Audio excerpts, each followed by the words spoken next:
Siya po ang Executive Director ng Movement for a Livable Cebu. Magandang umaga po sa inyo, Sir Joel. Si Xander po ito at si Angel. Good morning, Sir Joel.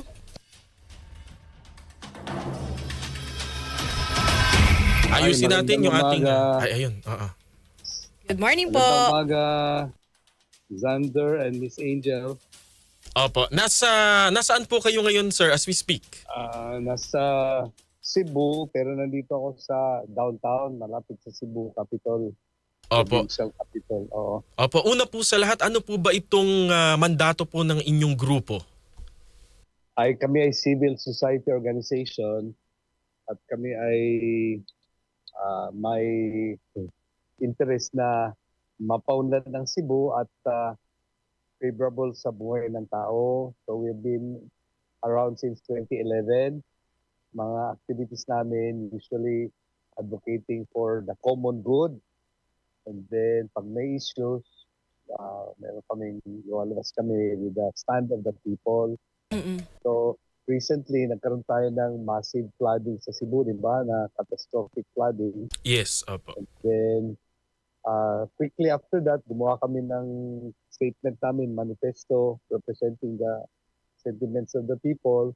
And then dahil yung grupo namin, multi-sectoral participation, including urban planners, meron kami mga doktor, meron kami mga engineers, hydrologists, gumawa kami ng statement, and then na-invite kami doon sa Cebu Provincial meeting. They're trying to find out kung ano yung dahilan ng flood at kung anong maaring maging solusyon. So we joined that meeting and then we were part, nagkaroon ng executive order ito si Governor Pamela Baricuatro establishing a task force para hanapan ng mga solusyon yung problema ng flooding. And then yung grupo namin nakasama doon as the only civil society organization. And yun nga, we're preparing for that. Hindi kami makapag-meeting dahil nga itong fiesta ng Senyor Santo Niño, sobrang busy ng mga tao. Bigla na lang lumitaw itong problema ng Basura. garbage avalanche. But before this happened, we were already into it. In fact, because I'm a member of the Movement for Livable Cebu, and we were actively advocating to find solutions starting from the CQ level, yung ground up solutions. Eventually, naging part ako ng Cebu City Waste Management Board for almost 1 year until na-elect si bagong Mayor Nestor Archival. So, I have seen enough of the situation, and then previous to that uli, in 2023, we made a survey of the biggest problems that Cebu citizens feel that's concerns them in Cebu. So lumitaw above all at that time, November 2023, flooding. Kasi most of the time, biglang ulan, biglang hindi na makadaan yung tao, and then they were just joking na parang may mga resort na ngayon sa city of Mandawi and city of Cebu. So yun ang unang sabi ng concern. And on the other side of that is drought. Kasi pag walang ulan, drought naman sa Cebu. Then the second concern was traffic. Biggest problem daw. And then the third one was garbage. Yung grupo namin, we decided in early 2024 to tackle garbage kasi according to us, ito yung pinakasimple. Only to realize when we started addressing it, hindi pala. In fact, it is quite complicated. And especially dahil hindi nakikita yung totoong problema.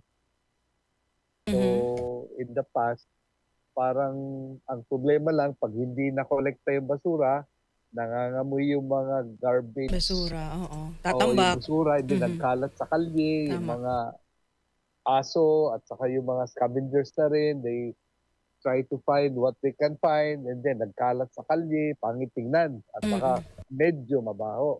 Totoo. That was about the worst scenario we were observing, and meron na kaming sense din na parang tinatapon sa mga ilog o sa mga creeks yung mga basura. So we chose a sitio that was beside the creek that was inaccessible to the garbage trucks na malalaki. So usually, hindi nakukuha yung basura nila, and then the people pay this, tawag nito, yung may parang bisikleta na merong sidecar, Mm-mm. babayad sila para itapon sa ilog o sa creek. Mm-mm. So we were hoping to uh, have some impact on that small community, sitio, katabi ng ilog. Hindi ko na lang sabihin yung barangay. Opo. But we could not make an impact. And then eventually, when we were trying to teach composting to the communities and papunta na sa eleksyon, people would not even join a group because yung kontrapartido ng mga friends nila, kontrapartido, nandun. Mm-mm. So when we realized na ganun kalalim yung political loyalty nila, we cannot go on like this. So we decided to approach it from the policy and parang management approach. Kaya, and the timing nga naman, na-invite kami to join the Cebu City Waste Management Board. Mm-mm. So doon ko nakita yung mas malawak na problema. Pero hindi man namin as Cebu City Waste Management Board, hindi namin maintindihan yung problema doon sa dump site kasi inaccessible yun. Nagre-request kami, bubisita.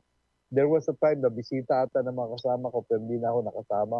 Hindi ako naka-join ng trip na yun. But it was something quite difficult. Then we asked the data to be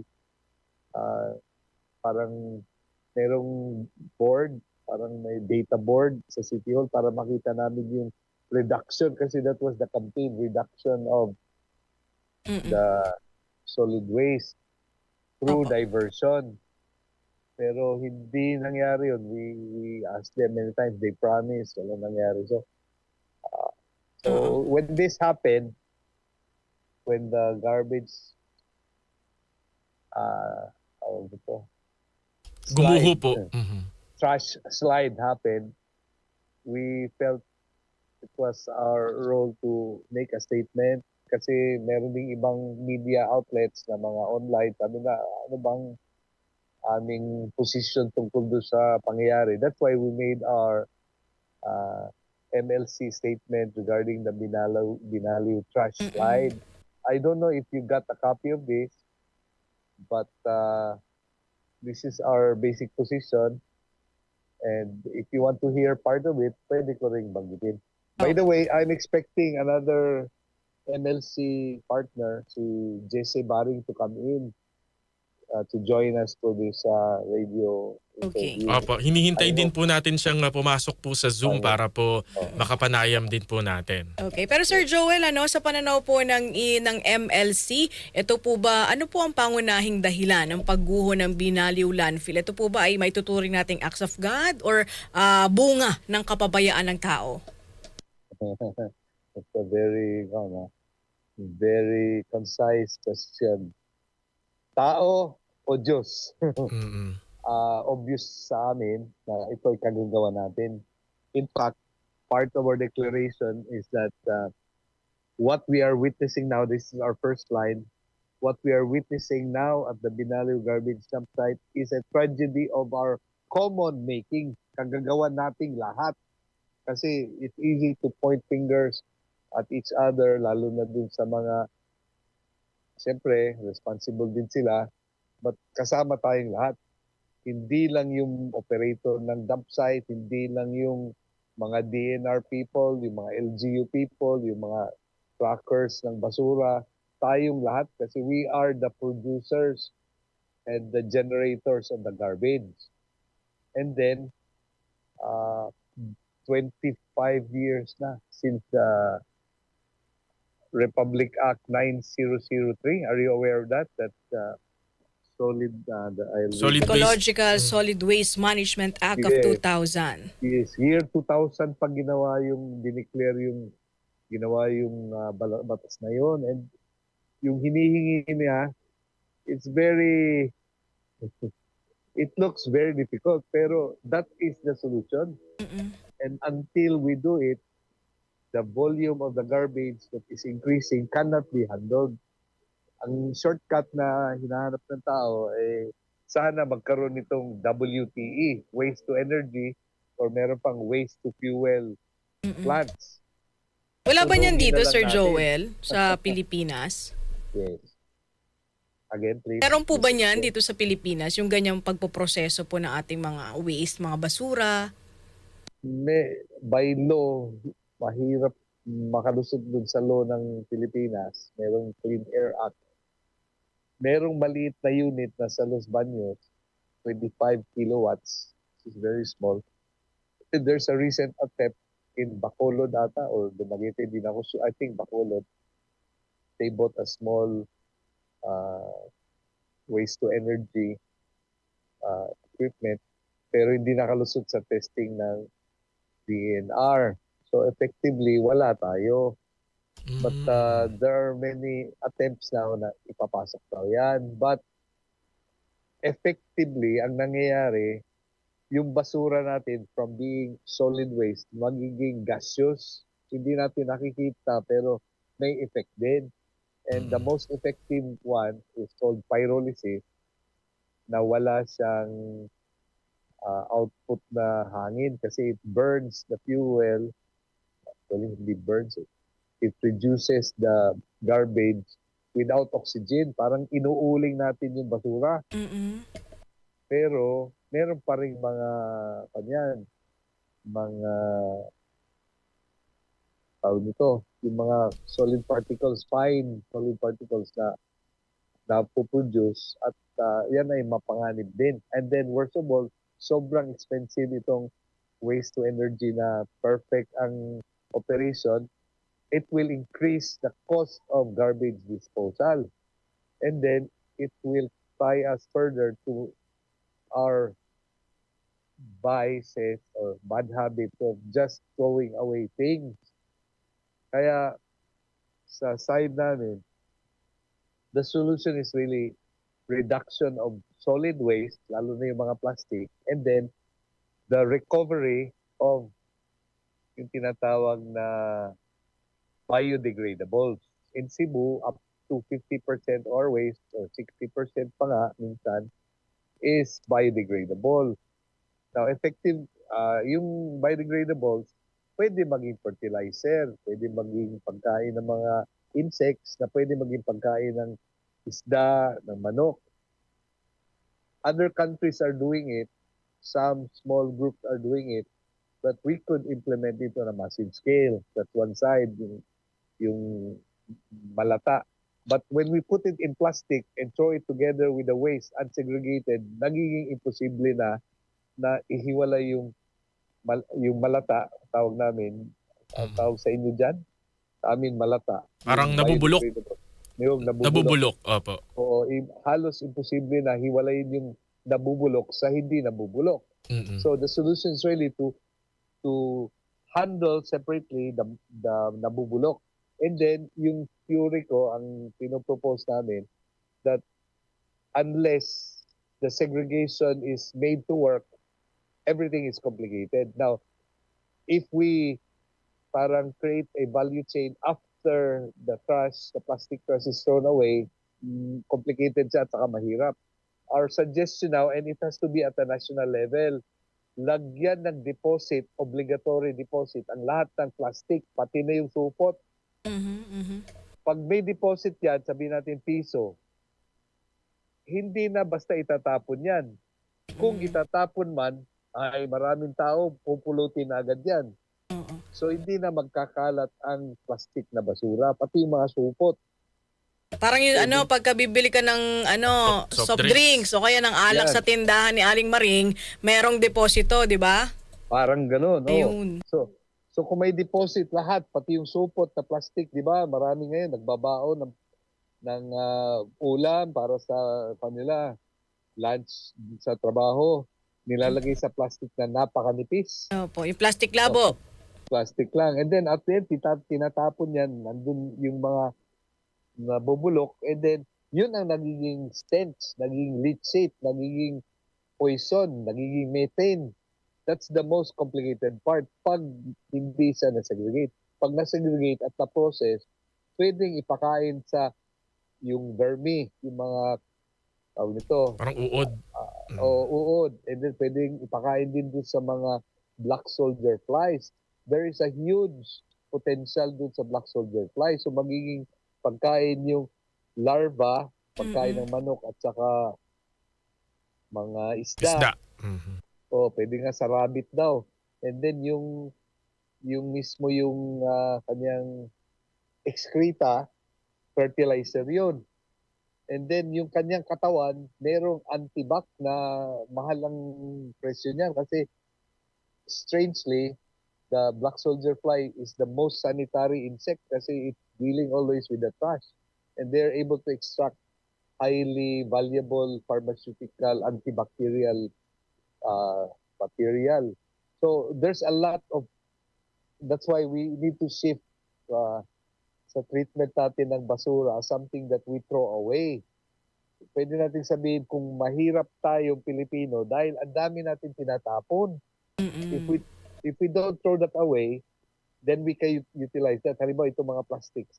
Pwedeng gamitin yan. Gumawa na parang kahoy, na parang tables, benches, mga materials Bricks, for opo. construction. Mhm. Oh, in fact, there was an NGO that came to Cebu and Manila called Plastic Odyssey.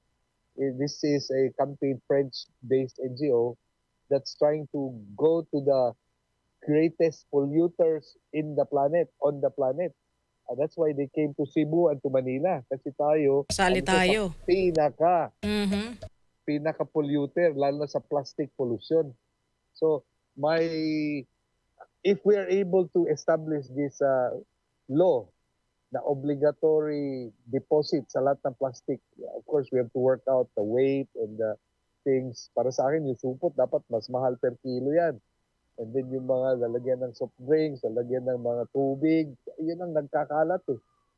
Opo. Sir Joel, opo, doon po sa inyong manifesto, doon po sa inyong statement, meron po kayo dong mga immediate, short-term at long-term na mga proposal pagkatapos po nitong pagguho ng basura sa Yes, Barangay Binaliw.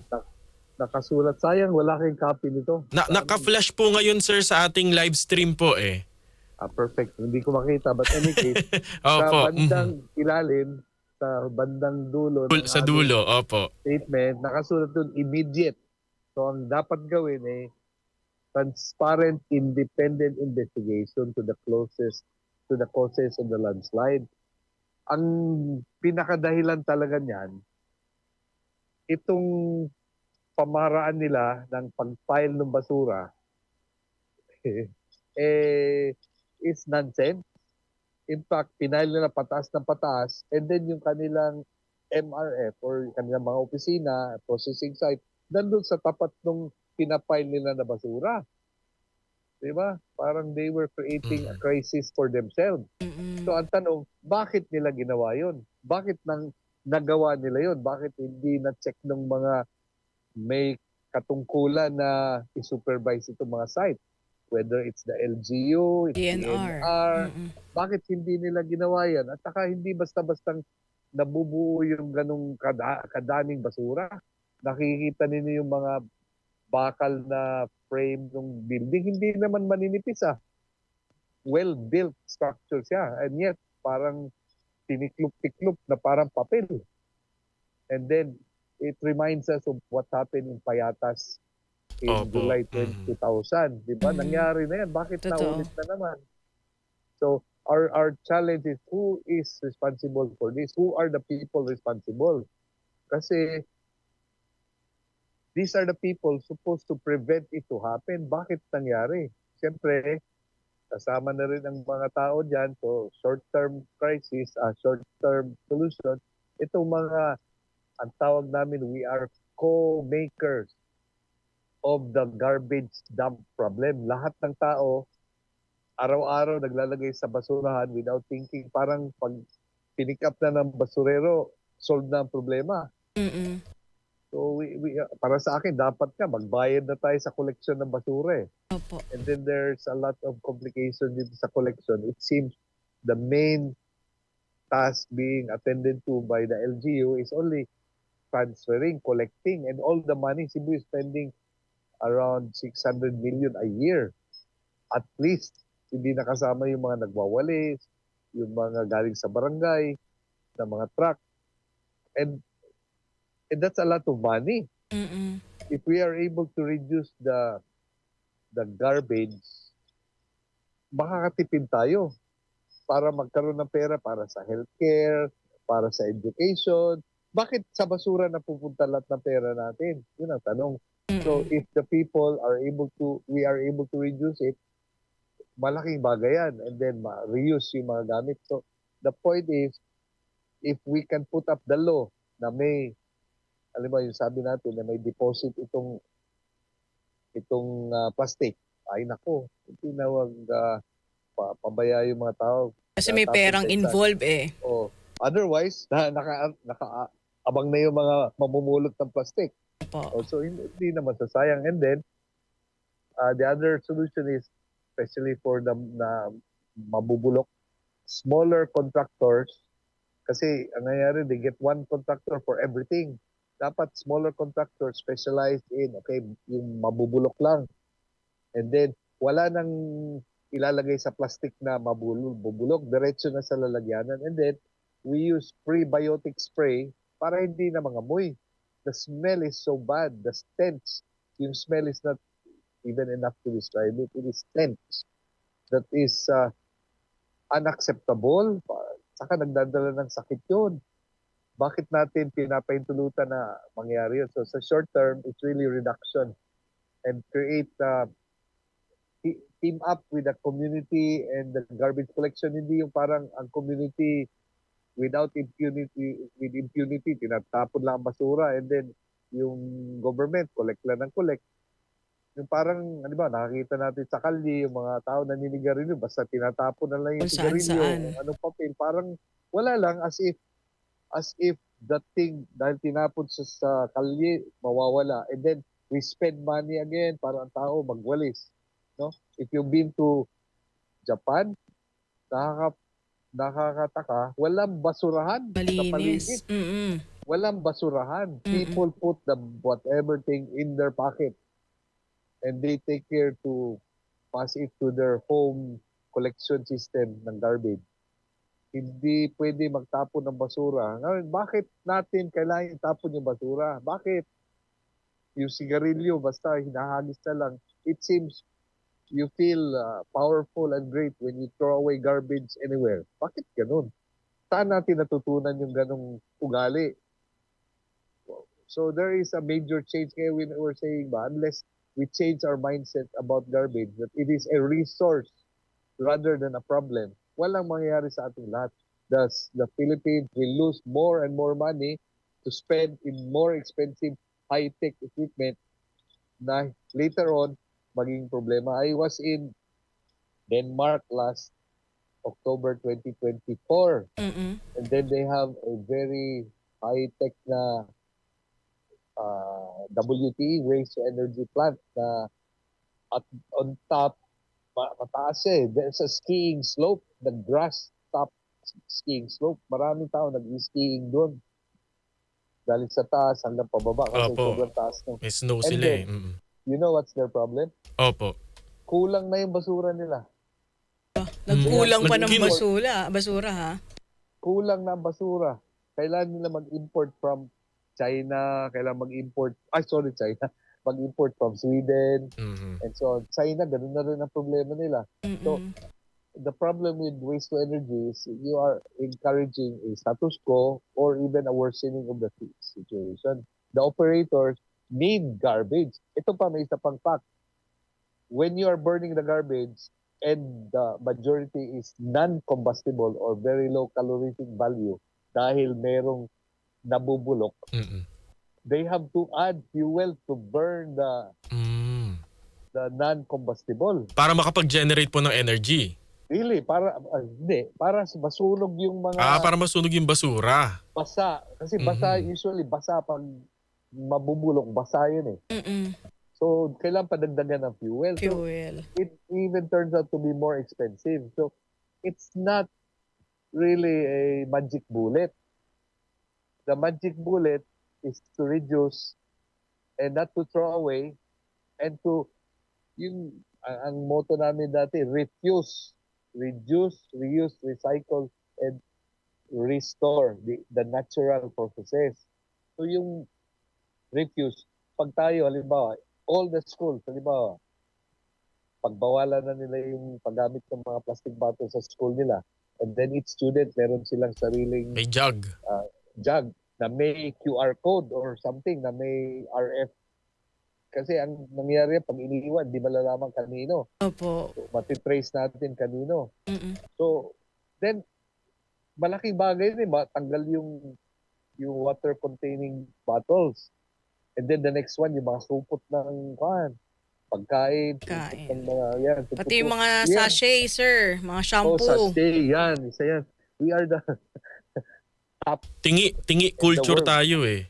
yes, that's why. So, it is a cultural change. But the point is, pag hindi tayo nagpalit ng pamamaraan ng ating thinking that waste is a resource, bakit natin sasayangin doon sa tingi-tingi na may ibang paraan naman? Correct. So, it's a bigger campaign. So, that's the long-term campaign.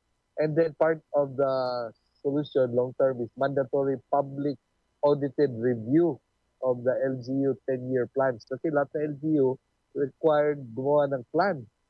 Pero pag hindi kasama yung mga public at hindi ma-audit yung money flow, that's where the issue is. Pag hindi nagagawa na effective, tama yung solution, something's happening with the money. I give you an example, simple lang. May binili dito sa Cebu dati na ang gaganda ng truck. Mhm. Volvo, yung mga 10-wheeler to collect garbage. They bought, I think, 4 or 6. Government po yan. Government. After 4 months, sira na. Bakit daw po? Kasi walang langis. Hindi nilalagyan ng langis yung engine. Hindi na preventive Sayang maintenance. naman. Walang maintenance. So, Sayang naman. unless the people participate in the implementation na may parang audit, so we can check out these things. Kasi there's also incentive for them to buy new trucks. Yes, Kasi opo. nandun yung cash flow.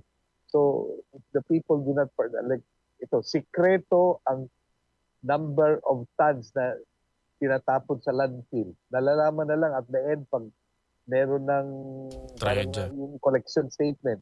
Bakit sikreto? Kasi confidential daw.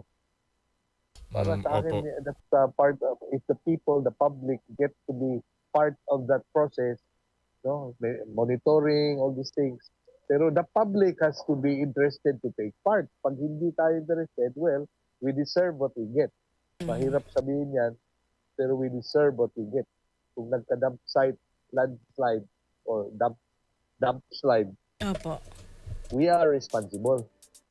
Opo. Kasi hindi natin parang as if wala tayong the problem of the government. It's our common problem kasi ito yung pinakamatindi niya, no? Diba, yung open dump site sa Binali. It's not even a sanitary landfill. People call it a sanitary landfill. It is not sanitary at all. Nor is it technically qualified to be called a sanitary landfill. It is a dump site. Dump Dump site. site. I wonder if most people would know it, but the proper sanitary landfill has rules to be followed na dapat may lining yan, na dapat level lang na lupa, hindi lalampas din sa level ng terrain, and then every time may tinapon, lalagyan ng layer of soil, and then after a certain point, kailangan saka na yung so-called central landfill, and then takpan ng i-rehab siya para bumalik yung mga halaman and so on. So, unless we do it correctly, and then pinapasunod natin, the people are participating in this, we deserve what we get. And then the worst, again, balik ko, dun sa Binaliw, and this happens all over, the dump sites are just open. Pag umulan, yung tubig, siyempre, it goes to the trash. But since it's mixed trash with mabubulok, yung mabubulok, somehow, nagagather yung liquid. We call leachate. Mhm. Yung parang, ang tawag din, yung parang duga sa amin, sa Bisaya. Yung kanyang katas. Katas Yung- ng basura. Yung Opo. katas ng basura, Mm-mm. na malatay din, nagpo-flow yan. It's so stenchy and usually it's black.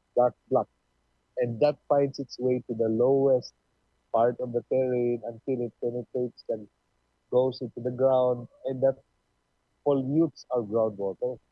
Opo. Eventually, it will pollute the groundwater so that we get sick when we drink the water. Dito sa Consolacion, near the Banyal Dam site, ang complain nila, makati na daw yung tubig pag naliligo sila. Contaminated na. Contaminated na, and then yung amoy. Mhm. It's really bad. I don't know if you can stand all day smelling that stench. If you can go to a garbage na pinabayaan, na nabubulok or itlog na bulok, Mhm. stay Sobrang and smell baho. that Mhm. 24 hours a day. Mm-mm. And it will bring sickness. Opo. And Sir Joel, maraming salamat po sa inyong panahon. Yes. Part of your panawagan po kanina, magbantay po ang taong bayan. Kami po dumadalangin na ang Movement for a Livable Cebu, hindi po kayo magsasawa. Magsasawa. Opo, sa pagbabantay po sa mga environmental issues po sa inyong probinsya. Ayos. Thank you very much. Thank you, Sir Joel. Maraming God bless po. salamat po. Nakausap po Okay. natin si Executive Director Joel Lee ng Movement for a Livable Cebu. Diyan lang po kayo mga kasama. Magbabalik pa ang programang Ang Say ng Taong Bayan. Alams na! Oras 9:50. That news was brought to you by Bingo Plus. Bingo sa saya, plus sa panalo. Gambling is for 21 years old and above only. Gambling can